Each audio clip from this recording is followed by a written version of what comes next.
देखिए कल की क्लास में हम लोग जो डिस्कशन किए थे ये डेटाबेस कनेक्टिविटी से रिलेटेड, उसमें हम आपको क्या बोले थे कि फ्रंट एंड में पाइथन के प्रोग्राम्स को हम लोग यूज करेंगे। अब बैक एंड में हमारे पास जो डेटाबेस होगा माई एसक्यूएल के थ्रू हम लोग उस डेटाबेस का कनेक्टिविटी कराएंगे। और उस माई एसक्यूएल को लॉन्च करने के लिए आपको माई एसक्यूएल सर्वर की जरूरत है, जिसको हम लोग बहुत इजीली अपने सिस्टम में कैसे स्टार्ट करते थे। तो जैम्प नाम का एक सॉफ्टवेयर था, उसको इंस्टॉल कर लेने के बाद, उसको लॉन्च करने के बाद, तो आपको याद होगा कि हम लोग अपने सी ड्राइव में दिस पीसी में गए, हम सी ड्राइव में गए, हम इसमें एक जैम्प नाम का सॉफ्टवेयर जो इंस्टॉल था, उसके चलते यहाँ पे एक आइकन बना हुआ है जैम्प, सॉरी एक फोल्डर बना हुआ है जैम्प।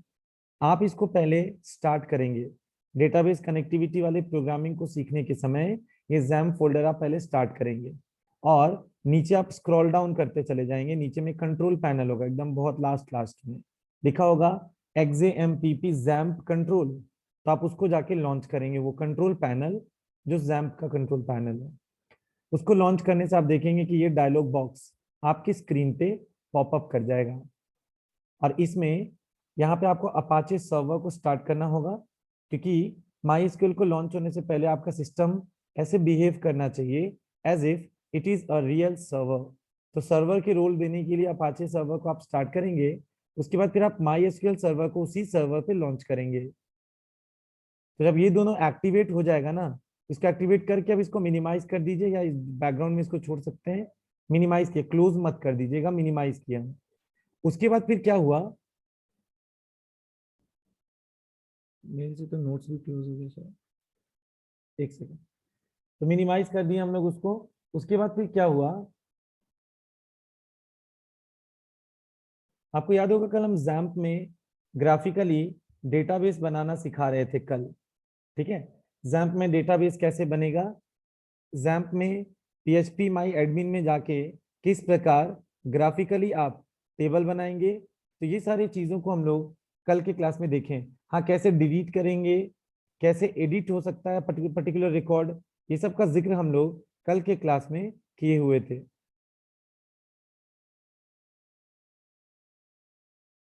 ठीक है, तो वो सब चीजों का जिक्र हम लोग पहले के क्लास में किए हुए हैं कल। आज हम लोगों को वो सारा काम पाइथन के प्रोग्राम की मदद से करना सीखना होगा। यानी कल तो आप सारा कुछ ग्राफिकली करते चले गए, बट आज आपको वो सब काम को किसके साथ करना होगा, पाइथन प्रोग्रामिंग के साथ। यानी फ्रंट एंड में आप देखेंगे कि पाइथन प्रोग्राम होगा, और बैक एंड में माई एसक्यूएल होगा। लेकिन पाइथन और माई एसक्यूएल के बीच में कनेक्शन स्टैब्लिश करना बेहद जरूरी है, क्योंकि जब तक आप कनेक्शन स्टैब्लिश नहीं करेंगे, तब तक आप ये फ्रंट एंड बैक एंड का कनेक्टिविटी नहीं करेंगे, ब्रिज नहीं करेंगे उनको आपस में, तब तक डेटा कम्युनिकेट करेगा कैसे। तो आज पहले कुछ कुछ और कहानी इसको सुनते चले जाएं। देखिए, सपोज कीजिए आपका, एक सेकेंड,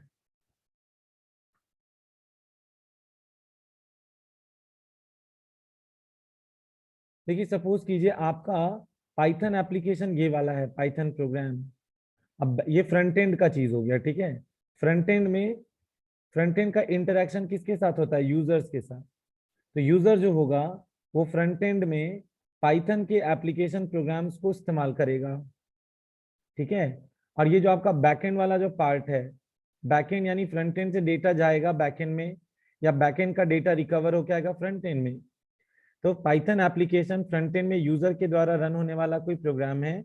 अब बैकएंड में माई एसक्यूएल जो सर्वर के थ्रू जो माई एसक्यूएल डेटाबेस है, वो डेटाबेस आपका बैकएंड में मौजूद है। ठीक, तो सुनो, पाइथन एप्लीकेशन फ्रंट एंड हो गया, और माई एसक्यूएल जो डेटाबेस है वो बैक एंड हो गया। तो फ्रंट एंड और बैक एंड के बीच में एक ब्रिज करना बेहद जरूरी है, कनेक्शन स्टैब्लिश करना बेहद जरूरी है। तो फ्रंट एंड और बैक एंड के बीच में कम्युनिकेट करने के लिए, कनेक्शन करने के लिए, ब्रिज करने के लिए आपको एक टर्म का यूज करना होगा, जिसका नाम यहाँ देखें क्या लिखा है, माई एसक्यूएल कनेक्टर। तो पता, जब आप इस माई एसक्यूएल कनेक्टर, ये जो माई एसक्यूएल कनेक्टर करके एक मॉड्यूल आएगा, उस मॉड्यूल को जब तक आप इस्तेमाल नहीं करेंगे, तब तक आपका ये प्रोग्राम, मतलब फ्रंट एंड और बैक एंड का डेटाबेस आपस में कनेक्ट नहीं होगा। तो सबसे पहले अब आपको अपने कंप्यूटर में माई एसक्यूएल कनेक्टर का जो लाइब्रेरी है उसको आपको इंस्टॉल करना पड़ेगा। और हम बता दें MySQL कनेक्टर आपके सिस्टम में पहले से नहीं होगा। यहाँ तक कि एनाकोंडा जो सॉफ्टवेयर आप यूज कर रहे हैं उसमें कम से कम पांडास तो था, उसके बाद आप वो जो लाइब्रेरी यूज कर रहे थे नमपाई ये भी था एटलीस्ट, लेकिन पता है MySQL कनेक्टर उसमें भी नहीं है। यानी एनाकोंडा सॉफ्टवेयर भी जब आप यूज करेंगे तो उसमें MySQL कनेक्टर नहीं है। तो ये जो चीज है ना MySQL कनेक्टर का जो लाइब्रेरी है उसके लिए आपका कंप्यूटर इंटरनेट से कनेक्ट होना चाहिए और उसके बाद फिर आप इस कनेक्टर को इंस्टॉल करेंगे। और इसको इंस्टॉल करने के लिए you will have to write this particular command. देखो ये कमांड आप लिखेंगे, क्या लिखेंगे? पिप। पिप वो टूल है जो पाइथन इंस्टॉलर पैकेज होता है बेसिकली, जो पाइथन में किसी पैकेज का इंस्टॉलेशन करेगा। तो आपको कमांड क्या लिखना होगा? कमांड प्रॉम्प्ट पे आपको लिखना होता पिप। पिप ही वो टूल है जो पाइथन में पैकेजेस का इंस्टॉलेशन का रिस्पॉन्सिबिलिटीज लिया है। उसके बाद आपको लिखना होता पिप लिख कर फिर बाजू में लिखना होता इंस्टॉल, क्योंकि पिप टूल इंस्टॉलेशन करता है। सर क्या इंस्टॉल करना है? तो इंस्टॉल करने के बाद आपको उस पर्टिकुलर लाइब्रेरी का नाम देना है जिसको कि आप ऑनलाइन अपने सिस्टम में डाउनलोड करके रख लेना चाहते हैं वो रिसोर्स, उसके बाद ही आप उसका इस्तेमाल कर पाएंगे। तो आज आपको ये वाला चीज इंस्टॉल करना होगा MySQL dash connector dash Python. तो आपको ये वाला जो लाइब्रेरी है ना इसको इंपोर्ट करना होगा, सॉरी इसको इंस्टॉल करना होगा सिस्टम में।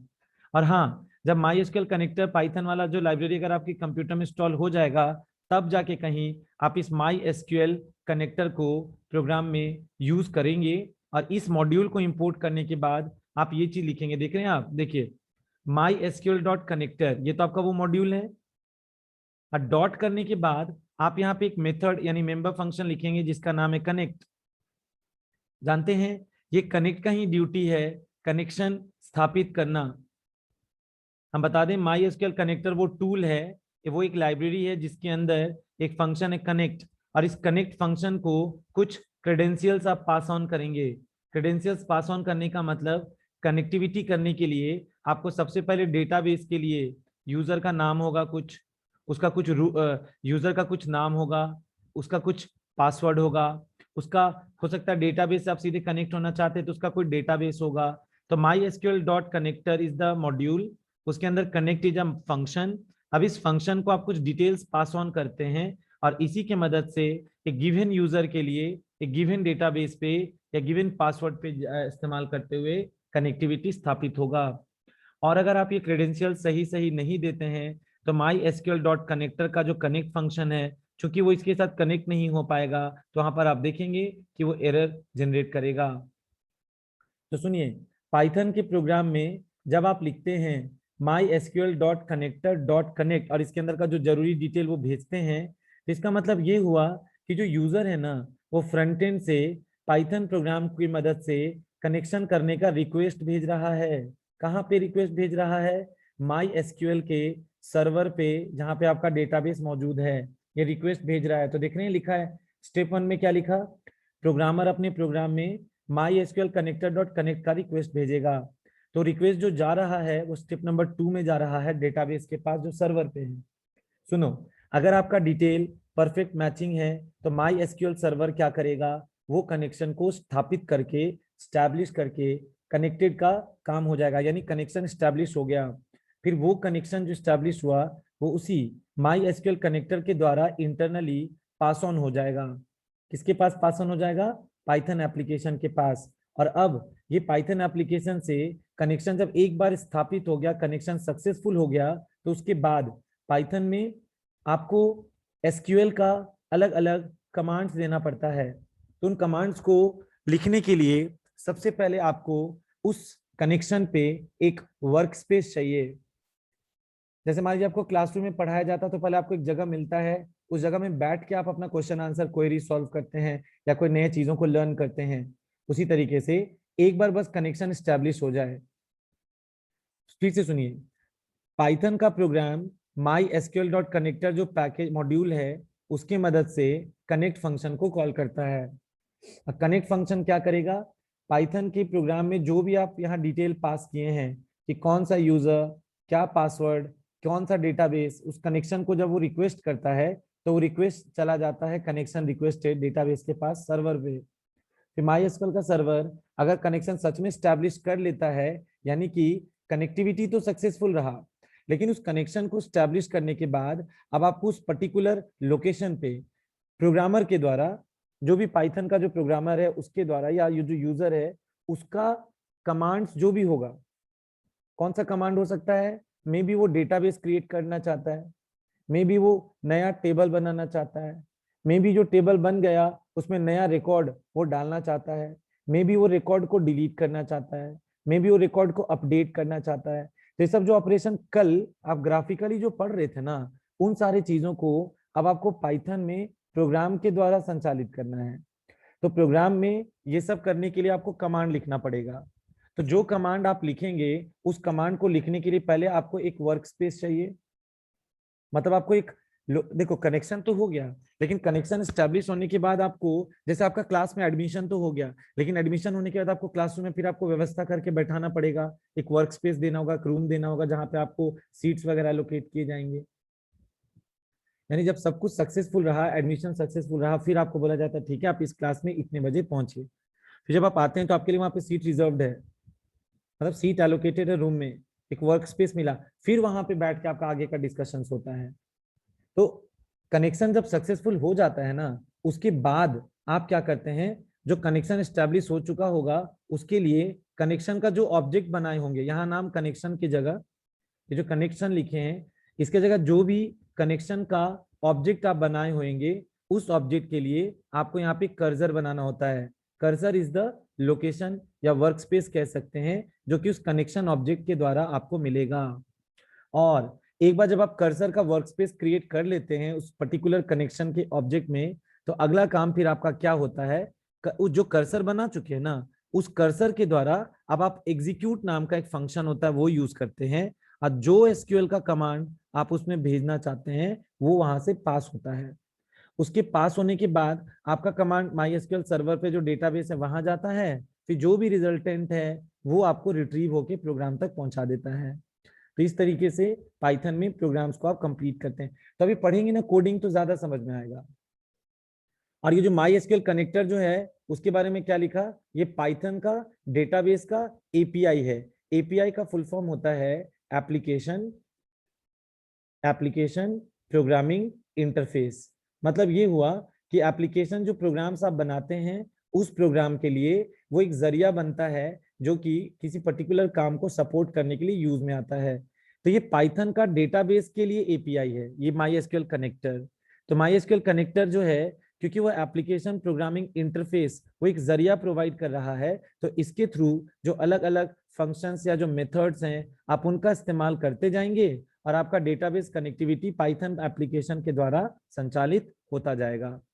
तो नीचे में ये डायग्राम किस चीज को डेडिकेटेड है उसके बारे में देखो क्या लिखा है, MySQL database connection in Python, यानी पाइथन हो गया फ्रंट एंड वाला, MySQL डेटाबेस हो गया बैक एंड वाला, और इनके बीच में कनेक्शन एस्टैब्लिश करने के लिए हम लोग जो पाइथन का डेटाबेस एपीआई यूज कर रहे हैं उसका नाम क्या है, MySQL कनेक्टर। हो सकता है कि आप किसी बुक से अगर पढ़ रहे हैं या कहीं और रिसोर्सेज यूज कर रहे हैं तो उसके लिए कभी कभी आप देखेंगे ये नाम का भी यूज होता है, PyMySQL, ये वाला भी लाइब्रेरी बहुत लोग यूज करते हैं। सुनिए, नीचे का जितना भी स्टेप्स होगा सब सेम होगा, बस ये जो MySQL कनेक्टर जो हम इस्तेमाल कर रहे हैं, हो सकता है इसके जगह वहां पे कुछ लोग ये यूज कर रहे हो PyMySQL, ये भी लाइब्रेरी होता है जो पाइथन का पाइथन डीबी का एपीआई होता है। यानी MySQL कनेक्टर हटाकर वहां पर आप लिखा हुआ देखेंगे PyMySQL.connect, ऐसा भी दिख सकता है, तो ऐसा कभी दिखे तो विचलित नहीं होना है, उससे भी सेम काम होगा, वो भी एक एपीआई ही है। यानी एक काम को करने के लिए अलग अलग एपीआई होता है, तो इस एपीआई का भी आप सहायता ले सकते हैं। खैर, यहाँ पे देखो थ्योरी में थोड़ा थोड़ा बात तो आप समझे, पूरा तो ऑफकोर्स नहीं समझे होंगे क्योंकि आपको ये सारा स्टेप्स नहीं क्लियर हो पा रहा होगा, ये क्या लिखा, ये क्या है, ये क्या है। ये सब चीजों को जब आप प्रोग्राम में एक बार कवर करना शुरू करेंगे तब आप इसको बार बार अप्लाई करेंगे, प्रैक्टिस होता रहेगा, तब आपको कमांड हो जाएगा। चलिए, अब हम लोग आते हैं इंस्टॉलेशन पार्ट पे, जिसको हम रफली आपको पहले ही बता दिए हैं। सबसे पहले क्या बोला, इंस्टॉलेशन ऑफ कनेक्टर, यानी कि अगर आपको सुनो, या तो आप MySQL कनेक्टर यूज कर सकते हैं, हम आपको बोल रहे हैं, या आप ये भी यूज कर सकते हैं जिसका हम नाम लिए PyMySQL, पाइथन MySQL, ये भी लाइब्रेरी आप यूज कर सकते हैं। तो इंस्टॉलेशन उसका भी ऐसे ही होगा, बस उसमें क्या लिखना होगा, आप उसका इंस्टॉलेशन कैसे करेंगे, पिप इंस्टॉल, जस्ट लिख देंगे पाई माई एसक्यूएल, दैट्स ऑल, इतना कर देंगे सिर्फ। अब माई एसक्यूएल कनेक्टर के लिए क्या लिख रहे हैं, पिप इंस्टॉल माई एसक्यूएल कनेक्टर पाइथन, ये कर रहे हैं आप। तो क्या कह रहा है, तो सर ये पिप इंस्टॉल करते कहाँ है सर, ये जो पिप करके जो पाइथन पैकेज का जो इंस्टॉलेशन है सर, ये कमांड कहाँ लिखते हैं सर। तो ये चीज हम आपको अभी बताएंगे, अभी प्रैक्टिकली दिखा के कि ये चीज आपको कहाँ लिखना है। अच्छा, अब क्या बोलता है, after running the pip command and successfully installation of MySQL connector the following messages gets displayed. सुनिए, आप पिप कमांड को जब लॉन्च करेंगे, सक्सेसफुल इंस्टॉलेशन होगा, तो बोल रहा है इस तरीके का मे बी ऐसा ऐसा कुछ कुछ मैसेज आना शुरू हो जाए आपके स्क्रीन पे। देखते हैं क्या आता नहीं आता है। तो सुनो, जब तक आप कंपाइलेशन नहीं कर लेते, सॉरी, जब तक आप पिप इंस्टॉल करके MySQL को इंस्टॉल नहीं कर लेते, तब तक आप डेटाबेस कनेक्टिविटी का जो प्रोग्रामिंग अप्रोच है, ये सब जो अप्रोच है, ये आप बिल्कुल नहीं समझ पाएंगे। तो आगे बढ़ने से पहले चलिए अब थोड़ा सा इंस्टॉलेशन रिलेटेड गाइड करें आपको। देखिए, सबसे पहले हम लोगों को क्या करना, पिप इंस्टॉल कराने, सॉरी, MySQL कनेक्टर अब हम इंस्टॉल कराने जा रहे हैं। तो सुनिए, आप अपना एनाकोंडा नेविगेटर स्टार्ट किए। इसमें हम लोगों ने जुपिटर नोटबुक को क्या कर लिया, लॉन्च कर लिया।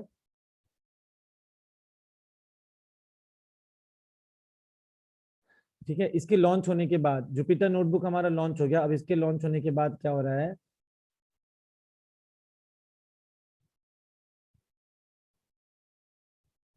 एक मिनट।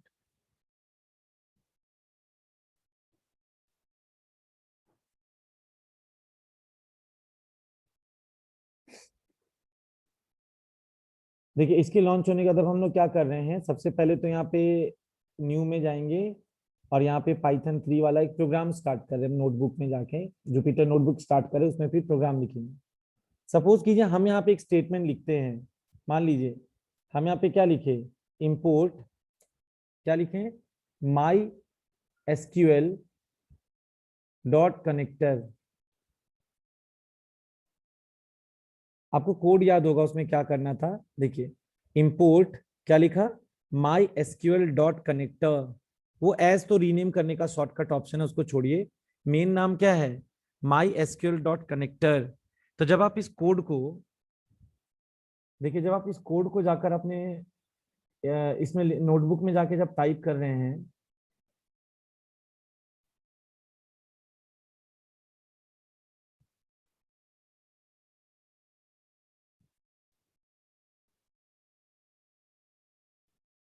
देखिए जब आप इस कोड को अपने नोटबुक में जाके जब टाइप कर रहे हैं, import my SQL dot connect, अच्छा spelling mistake, my SQL dot connector, rename करना है तो एज करके कुछ भी नाम दे सकते हैं, XYZ, एनीथिंग यू वांट। सुनो, पहले इतना लिखकर खाली रन करके देख लो, खाली import my SQL dot connector लिख के रन करके देख लो। देखो यहाँ पे एरर आया ना, ध्यान से देखो क्या लिखता है, लिखता है module error, sorry module not found error. इसका मतलब ये हुआ कि जब हम इंपोर्ट किए माई एसक्यूएल डॉट कनेक्टर, तो इसका ये मतलब हुआ कि ये मॉड्यूल उसको मिला नहीं। क्यों नहीं मिला ये मॉड्यूल, क्योंकि हम बोले थे ना ये एनाकोंडा में पहले से मौजूद नहीं है। तो अगर आप चाहते हैं कि MySQL डॉट कनेक्टर मॉड्यूल पहले काम करे, तो पहले इसको इंस्टॉल तो करना पड़ेगा। तो वही इंस्टॉलेशन सिखाना अब हमको कि सर MySQL कनेक्टर मॉड्यूल ही इंपोर्ट नहीं हो रहा है सर, तो कैसे हम काम करेंगे आगे। क्योंकि जब तक आपका MySQL कनेक्टर मॉड्यूल लाइब्रेरी नहीं होगा तो उसका एपीआई आपको मिल नहीं पाएगा, तो कैसे कनेक्टिविटी, कैसे कर्सर बनाएंगे, कैसे उसमें कमांड्स लिख पाएंगे, कुछ नहीं कर पाएंगे फिर तो आप। तो इसको इंस्टॉलेशन होने के लिए सबसे पहले हम लोगों को अपने सिस्टम में पिप माई इंस्टॉल करना होगा। ठीक है, MySQL कनेक्टर को इंस्टॉल करना होगा। कैसे करेंगे, कहाँ करेंगे, सुनिए। आपको याद होगा जब आप एनाकोंडा लॉन्च करते हैं तो ये विंडो आता है। ये विंडो जब आता है तो हम लोग हमेशा जुपिटर नोटबुक को लॉन्च करके आगे कूद जाते हैं। आप क्या करेंगे, तो वो विंडो भी खुला रहता है। आप ये ना सोचें कि जुपिटर नोटबुक लॉन्च करते हैं तो फिर ये विंडो बंद हो जाता है, जी नहीं, ये खुला रहता है। ठीक है, तो ये नहीं, सॉरी, देखिए आपका ये विंडो खुला रहेगा, एक तो ये वाला है ही, ये जुपिटर नोटबुक तो है ही। और अब ये एनाकोंडा का जो नीचे में आप टास्क बार में जाके आइकन पे क्लिक करेंगे तो ये वाला खुला रहता है उस समय। तो आपको इसमें जानते हैं कहाँ जाना है, एनवायरमेंट्स में जाना है, एनवायरमेंट्स, उसमें चले जाइएगा। और एनवायरनमेंट्स में जाने के बाद गौर से देखते जाइए, यहाँ पे एक ऑप्शन है बेस रूट लिखा हुआ, बेस रूट। आप इस एरो पे क्लिक करेंगे, इसमें एक ऑप्शन आएगा ओपन टर्मिनल, देखते जाइए। ओपन टर्मिनल में ना उसका कमांड प्रॉम्प्ट खुलता है। फिर से हम बता रहे हैं, जब आप आएंगे इंस्टॉलेशन करने के लिए, नॉर्मली ये विंडो खुला हुआ रहता है हमेशा, जब भी आप एनाकोंडा लॉन्च करे होते हैं। इसमें होम खुला हुआ है, आप यहाँ पे एनवायरनमेंट्स में क्लिक करेंगे। लेफ्ट पैनल में देखिए ना, लेफ्ट मेन्यू में एनवायरनमेंट्स में जाएंगे। इसमें जाने के बाद अब आपको एक मिलेगा बेस रूट करके एक ऑप्शन, उस पर क्लिक करेंगे और इसमें खुलेगा ओपन टर्मिनल। जैसे ही ओपन टर्मिनल पर आप क्लिक करेंगे तो देखना एक डॉस का मतलब कमांड प्रॉम्प्ट खुलता है, ये देखिए कमांड प्रॉम्प्ट जो खुला। इसमें आने के बाद अब आपको वो कमांड देना है, कौन सा कमांड था, पिप स्पेस देना है। आपको क्या लिखना है, इंस्टॉल। बस याद रखें इंटरनेट कनेक्ट होना चाहिए इसके लिए। अब आपको क्या लिखना है, माई एसक्यूएल। याद करें, इंस्टॉल करने से मैं डॉट नहीं दें, इंस्टॉल करने से मैं था my SQL dot sorry dash connector dash Python, ये लिखने बोला है नोट्स में। इससे क्या होगा, ये जो पिप है ये टूल होता है पाइथन का पैकेजेस इंस्टॉलेशन का। उसमें फिर आप कौन सा टूल लगा रहे हैं, पिप में फिर इंस्टॉलेशन कर रहे हैं। क्या इंस्टॉलेशन कर रहे हैं, तो इस पर्टिकुलर एपीआई को, जो ऑनलाइन वो खुद डिटेक्ट करके खुद सर्च करके इंस्टॉलेशन कर लेगा। My SQL dash hyphen connector hyphen Python, ये लिखकर आप एंटर करें,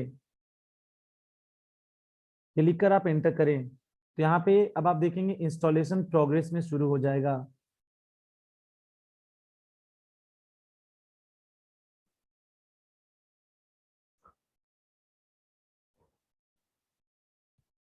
आप देख रहे हैं यहाँ पे क्या क्या लिख रहा है, डाउनलोडिंग कर रहा है कुछ कुछ।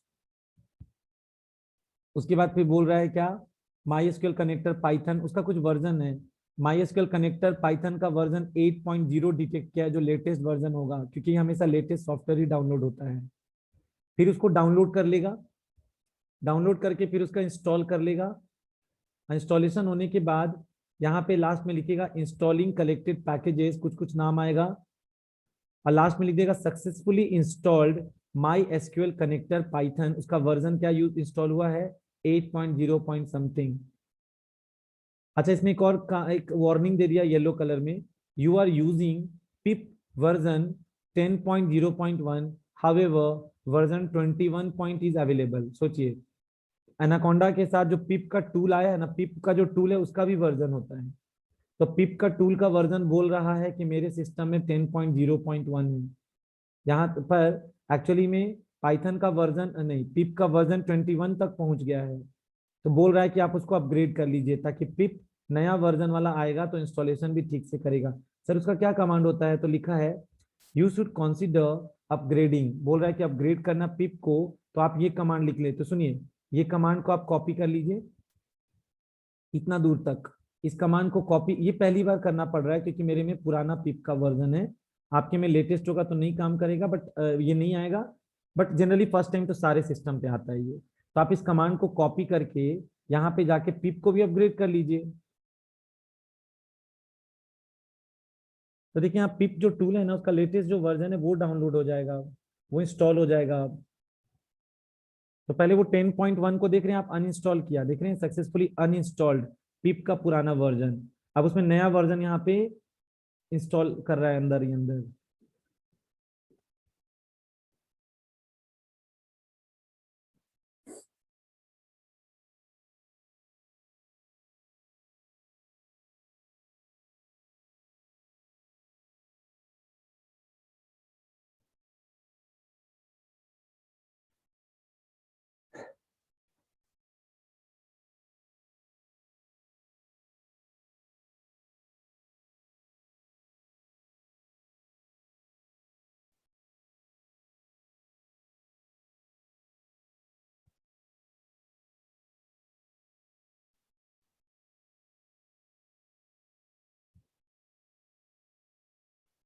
ये काफी टाइम लगा रहा है, खैर पिप को उसको इंस्टॉल होने दीजिए बैकएंड में, हमको पिप का तो काम है नहीं। मेरा माई एसक्यूएल कनेक्टर को लिख चुका है, ये देख रहे हैं आप, सक्सेसफुली इंस्टॉल्ड माई एसक्यूएल कनेक्टर। ये तो पिप को अपग्रेड कर रहा है, करने दीजिए पिप का, तो वैसे हमको काम नहीं है, थोड़ा टाइम लगता है इसमें इंस्टॉल होने में। तब तक हम लोग वापस अपने नोटबुक में आ जाते हैं। यहाँ नीचे के पैनल में आप वापस नोटबुक वाला जो विंडोज पे आइए और इस पे आके दोबारा से प्रोग्राम को रन कीजिए। देखिए आप लोग एरर यहाँ से हट गया। अब देखो एरर नहीं ना आया, यानी कि देखिए हम फिर से रन करके दिखा रहे हैं, रन पे क्लिक की कोई एरर नहीं आ रहा, यानी कि माई एसक्यूएल कनेक्टर मेरे एनाकोंडा के एनवायरनमेंट में अब इंस्टॉल हो चुका है। Now it is there to work. ठीक है ना। तो सुनो, अगर आप import my SQL dot connector लिखते हैं तो कनेक्शन स्थापित करने के लिए नीचे जाकर पता है आपको कमांड क्या देना। सुनिए, सबसे पहला काम था कनेक्शन करना। तो कनेक्शन जब होता है ना, तो कनेक्शन स्थापित करके, कनेक्शन स्टैब्लिश करके, it is going to return the connection object. I repeat, after successful connection of the Python program with the backend database, MySQL connector will be returning the connection object. तो जो connection object लौटेगा वो हम किसको थमा दिए, CON नाम से किसी ऑब्जेक्ट को थमा दिए।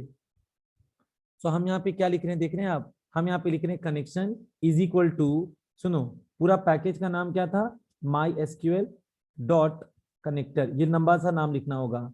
अब इसमें लिखना होगा डॉट, मतलब जो मॉड्यूल आप इंपोर्ट किए ना उस मॉड्यूल का नाम लिखना पड़ा। अब इसमें करना पड़ेगा डॉट, और यहाँ पे फंक्शन का नाम है कनेक्ट। पता, अब इसी कनेक्ट फंक्शन के ब्रैकेट में आपको कुछ कुछ पैरामीटर्स देना पड़ेगा, और इसी पैरामीटर या क्रेडेंशियल्स जिसको हम कह रहे थे उसी डिटेल के हिसाब से कनेक्टिविटी इस्तेमाल होगा। और अगर कनेक्शन में कुछ प्रॉब्लम होता है तो यहाँ पर आप देखेंगे एक्सेप्शन हो जाएगा। तो सर ये नाम कुछ ज्यादा लंबा नहीं है MySQL dot connector, of course है। इसी से बचने के लिए यहाँ पे ऊपर में कई बार लिखा हुआ देखेंगे नोट्स में, एज इसका नाम आप क्या रख सकते हैं, कनेक्शन MySQL डॉट कनेक्टर का नाम आप यहाँ पे क्या रख सकते हैं, इसका नाम कुछ भी रख ले, क्या रख ले, माई रख ले, माई। देखो जो नाम रखने रखे, क्योंकि एज के बाद क्या नाम देना है that you will have to decide. तो अगर हम MySQL डॉट कनेक्टर को इंपोर्ट करने के समय रीनेम में माई किए हैं तो अब सुनो हमको कितना आसान हो पड़ेगा काम। अब हम डायरेक्ट लिख देंगे, यहाँ पे डायरेक्ट लिख देंगे माई डॉट कनेक्ट, क्योंकि माई किसके इक्विवेलेंट हो गया, इसके, क्योंकि आपने उसी को इंपोर्ट करके रीनेम माई कर लिया। तो अब आप लिखेंगे माई डॉट कनेक्ट, तो लिखने में कन्वीनियंस होगा। बट हम जानबूझ के शुरू में नहीं लिखेंगे, क्योंकि हम चाहते हैं आपको ध्यान दिलाना कि ये सारा जो कनेक्ट फंक्शन है ये कहाँ से आया है, MySQL डॉट कनेक्टर नाम का जो मॉड्यूल है वहां से आया है। तो उस पर ध्यान खींचने के लिए हम आपको ये ऐसे ही लिख के दिखा रहे हैं, बाद में भले आप शॉर्टकट मारिए। अच्छा सर, सबसे पहला काम था पाइथन के एप्लीकेशन प्रोग्राम से कनेक्शन का रिक्वेस्ट भेजना। तो कनेक्शन का रिक्वेस्ट भेजने का स्ट्रेटेजी है कि MySQL डॉट कनेक्टर वो लिख लें, फिर आप कनेक्ट फंक्शन का नाम लिख लें, और इसके ब्रैकेट में अब आपको बैकएंड में जो डेटाबेस है उससे रिलेटेड, बैकएंड में जो डेटाबेस है उससे रिलेटेड, 9:30 में आ जाओगे, 9:30 से होगा तुम्हारे। हाँ, यहाँ पे आप जब लिखेंगे MySQL dot connector dot connect, और इसके पैरेंथेसिस में आपको क्रेडेंशियल्स देना पड़ेगा जिससे कनेक्टिविटी करना है। तो सर इसमें क्या क्या क्रेडेंशियल में डिटेल पास होता है, तो उसका सिंटैक्स हम आपको दिखाते हैं, इधर सुनिए। आपने लिखा import MySQL dot connector as mycon, ये इसका नाम रीनेम कर लिया माइकॉन। तो माइकॉन डॉट कनेक्ट ये फंक्शन है, माइकॉन डॉट कनेक्ट लिखा। अब सुनो, कनेक्शन के समय क्या क्या डिटेल पास करना है। सबसे पहला डिटेल होगा यूजर, उसके बाद एक एट्रीब्यूट होगा पासवर्ड, उसके बाद एक एट्रीब्यूट होता है होस्ट। होस्ट क्योंकि आप सर्वर पे काम कर रहे हैं ना, आपको याद होगा आप MySQL के सर्वर पे काम कर रहे हैं, क्योंकि MySQL बिना सर्वर के लॉन्च नहीं होता। उसी के चलते ना आप याद कीजिए कंट्रोल पैनल में जाके अपाचे सर्वर स्टार्ट किए थे और MySQL सर्वर को भी लॉन्च किए थे। अच्छा इसमें सुनिए, हम आपको एडमिन में फिर से एक बार ले चलते हैं। एक बार हम आपको दोबारा से PHP माई एडमिन में ले गए। इसमें ये देख रहे लिखा हुआ है लोकल होस्ट लिखा हुआ है ना, गौर से देखिए इस URL को, यहाँ पे क्या लिखा हुआ है, लोकल होस्ट लिखा हुआ है ना। तो local host is the host.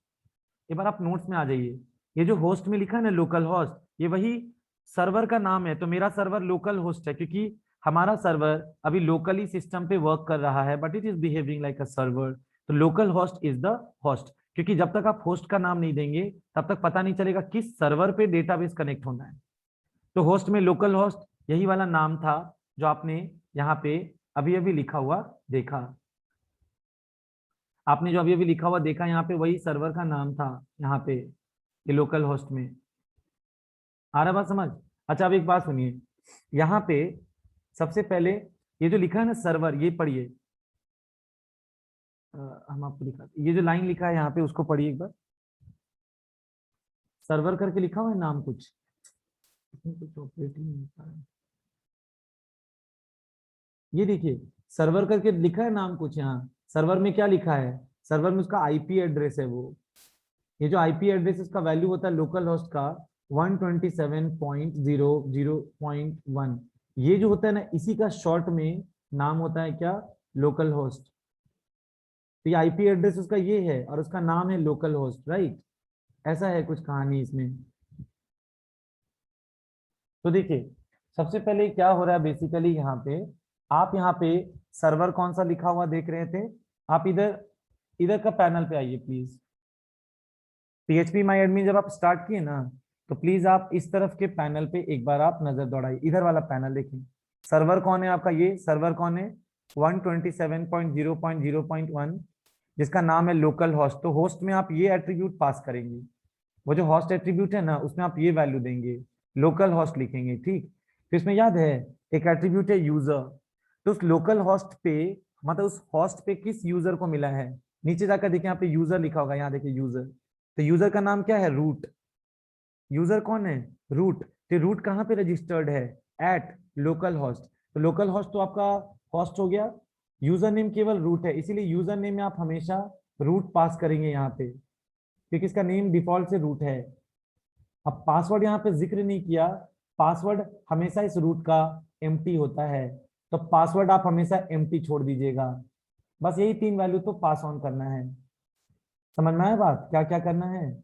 सबसे पहले हम आपको बता, वापस अब आप आ जाइए अपने कोड में, मतलब आप वापस कोड में आ जाइए, इसका कहने का क्या मतलब है, आप आ जाइए इसमें।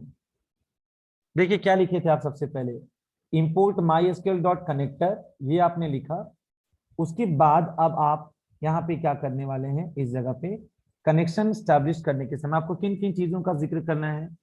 सबसे पहले तो आप लिख देंगे होस्ट कौन है आपका, तो आपका होस्ट कौन है मतलब किस सर्वर पे काम हो रहा है, तो लोकल होस्ट पे ये एट्रीब्यूट देना होगा, कॉमा। अच्छा उस लोकल होस्ट पे यूजर नेम आपने क्या पास किया है, रूट, मैंने आपने क्या सिस्टम से अपने से पास हो गया रूट, और थर्ड एट्रीब्यूट इसमें क्या दे रहे हैं, पासवर्ड। अच्छा इसको इंटरचेंज करके भी लिख सकते हैं आप, ये ना सोचें होस्ट ही पहले लिखना है, आप चाहे तो होस्ट वाले एट्रीब्यूट को उठा के पीछे फेंक दीजिए, यूजर वाले को सामने बुला लीजिए, that is up to you, कोई दिक्कत नहीं, हम सामने भी लिख सकते हैं ये चीज। यूजर का नाम लिखे रूट, अब पासवर्ड होता है ब्लैंक, तो उसका पासवर्ड को भी हम एम्प्टी छोड़ दिए, बस यहाँ पे अब हम इसको ब्रैकेट क्लोज करके एंटर मार दिए। पता इतना करने से बन जाएगा आपका डेटाबेस का कनेक्शन। मतलब सुनो यहाँ पे डेटाबेस, सुनो अगर मेरा डिटेल सिस्टम में सही से पास हो गया तो जानते हैं कनेक्ट फंक्शन कनेक्शन स्टैब्लिश करके उसका जो ऑब्जेक्ट बनाया होगा उस कनेक्शन के ऑब्जेक्ट को वो रिटर्न बैक करेगा, और कनेक्शन का ऑब्जेक्ट रिटर्न बैक होके सक्सेसफुल कनेक्टिविटी होने के बाद इस पर्टिकुलर लोकेशन पे कनेक्शन का हिसाब कौन रखेगा, CON। तो ये CON अब एक ऑब्जेक्ट है जिसको आप कनेक्शन ऑब्जेक्ट का दर्जा देंगे, और ये कनेक्शन ऑब्जेक्ट जो होगा, ये जो कनेक्शन ऑब्जेक्ट होगा ये बेसिकली आपके पास डिटेल रखा रहेगा, क्योंकि उसी के ऊपर अब आगे का कनेक्शन के होने के बाद जो बाकी काम होता है वो आप कैरी ऑन करते हैं।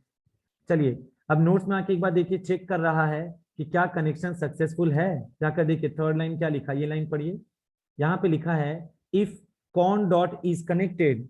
सुनिए सबसे पहले कनेक्शन में यूजर नेम पासवर्ड, पासवर्ड ये माइस्क्यूएल लिखा है, आप ब्लैंक छोड़िएगा क्योंकि बाय डिफॉल्ट पासवर्ड ब्लैंक रहता है। होस्ट में क्या लिखेंगे, लोकल होस्ट। कनेक्शन अगर सक्सेसफुल हो गया है तो उसका हिसाब किसको मिल गया, CON को, जो कनेक्शन ऑब्जेक्ट है। Now if you have to check whether the connection has been successfully connected or not, so you can check this particular condition over there. So what is the condition, आप लिख लेंगे if connection object का नाम क्या है, cone dot function कौन सा लिखेंगे, इज अंडरस्कोर कनेक्टेड। पता है ये जो फंक्शन है इज कनेक्टेड, ये चेक करके बताएगा कि क्या कनेक्शन ऑब्जेक्ट में कनेक्शन सक्सेसफुल है, अगर है तो प्रिंट में जाके छाप दीजिए कनेक्शन सक्सेसफुल, नहीं तो एल्स करके लिख दीजिए कनेक्शन एरर। फिलहाल आप अभी इतना ही कीजिए इसमें, फिलहाल आप खाली कनेक्टिविटी हुआ कि नहीं हुआ उसको सिर्फ क्रॉस चेक करके देखिए, फिर उसमें हम लोग बाकी का काम ग्रेजुअली आगे की तरफ भी इंक्रीज करेंगे, उसका टेंशन नहीं है। तो वापस अब हम लोग उसमें आ गए, अपने जुपिटर नोटबुक में आ गए। इसमें आने के बाद आप चलिए चेक करते हैं, इफ कॉन डॉट कौन सा फंक्शन था जो चेकिंग करेगा, इज अंडरस्कोर कनेक्टेड। ये पूछ रहा है क्या हमारा कनेक्शन सक्सेसफुल है, अगर है तो फिलहाल हम यूजर को बोलेंगे कनेक्शन सक्सेसफुल, कनेक्शन सक्सेसफुल ये लिख देंगे, कनेक्शन सक्सेसफुल ये मैसेज लिख देंगे। और अगर नहीं है तो कोई बात नहीं, एल्स में जाएंगे और इसके प्रिंट में जाकर लिख देंगे कनेक्शन, इसमें लिख देंगे कनेक्शन एरर, या इस तरह का कोई भी मैसेज जो देना है वो आप लिख दीजिए। यहाँ पे क्या लिख सकते हैं, कनेक्शन एरर, कनेक्शन एरर, जो भी कनेक्शन एरर है वो बता दीजिए यूजर को। समझ में आ रहा बात? तो फिलहाल इसको बस क्रॉस चेक कर लेते हैं, रन पे क्लिक किए हम, देखो मैसेज क्या लिखा हमारा, हमारा मैसेज लिखा है कनेक्शन सक्सेसफुल। इसका मतलब समझ में आया कि आपका वो लाइन अच्छे से वर्क कर गया, ये जो डिटेल आप पास किए हैं। अब एक बात गौर से देखिएगा, बच्चे प्रैक्टिकल के समय क्या करते हैं पता है, जैम सॉफ्टवेयर को स्टार्ट नहीं करना करते हैं, यानी कि मान लीजिए इधर सुनिए, हम माई एसक्यूएल सर्वर को स्टॉप कर रहे हैं, गौर से देखिए, अब हमारा माई एसक्यूएल सर्वर स्टॉप हो गया है, मतलब आप जैम्प स्टार्ट ही नहीं किए, शॉर्ट में बोले तो माई एसक्यूएल सर्वर अगर आप स्टार्ट नहीं किए हैं, स्टार्ट ही नहीं किए हैं, तो अब आपको यहाँ पे जाके इस प्रोग्राम को जब आप रन करेंगे तो देखिए क्या हो जाएगा, क्या लिखा पढ़िए तो, पहले तो कनेक्शन में प्रॉब्लम हो गया, लिखता क्या है, कनेक्शन रिफ्यूज्ड एरर, एक्सेप्शन हो गया, तो नीचे तक तो जाने का सवाल ही नहीं उठा। देखो ना, अगर कनेक्शन में प्रॉब्लम हो जाता है, कनेक्शन सक्सेसफुल नहीं होता है, यहाँ पे एक्सेप्शन हो जाएगा, और एक्सेप्शन होने से याद है ना प्रोग्राम तो वहीं पे टर्मिनेट हो जाएगा, एल्स तक आने का मौका भी नहीं मिलेगा। इसीलिए नोट्स में डायरेक्ट क्या किया था आप देखिए, सिर्फ बोला कनेक्शन सक्सेसफुल है तो आप नीचे जाइए, क्योंकि कनेक्शन अनसक्सेसफुल होगा तब तो यहीं पे आपका स्टेटमेंट टर्मिनेशन करवा देगा, क्योंकि प्रोग्राम वहां पे बंद हो गया होगा। एनीवेज, तो हमारा सक्सेस, तो क्यों ऐसा हो गया प्रॉब्लम आप देख रहे हैं, क्योंकि आपका सर्वर लॉन्च ही नहीं है, सर्वर लॉन्च नहीं तो कहां से कनेक्टिविटी हो पाएगा बैकएंड वाला, वो तो मिसिंग रह जाएगा। एक बार हम फिर से इसको स्टार्ट कर लेते हैं, देखिए स्टार्ट हो गया ना। अब आप फिर से नोटबुक में आके एक बार अपने प्रोग्राम को दोबारा से रन करिए, देखिएगा इस बार फिर से प्रॉब्लम खत्म, देखो लिख रहा है ना कनेक्शन सक्सेसफुल, क्योंकि इस बार सब कुछ परफेक्शन से काम हुआ। तो इस तरीके से हम लोग यहाँ सिर्फ कनेक्शन कैसे होता है, कनेक्शन हुआ सही से कि नहीं वो क्रॉस चेक कर सकते हैं। अब प्रॉब्लम होगा तब तो एक्सेप्शन ऐसे भी होना ही है। तो फर्स्ट में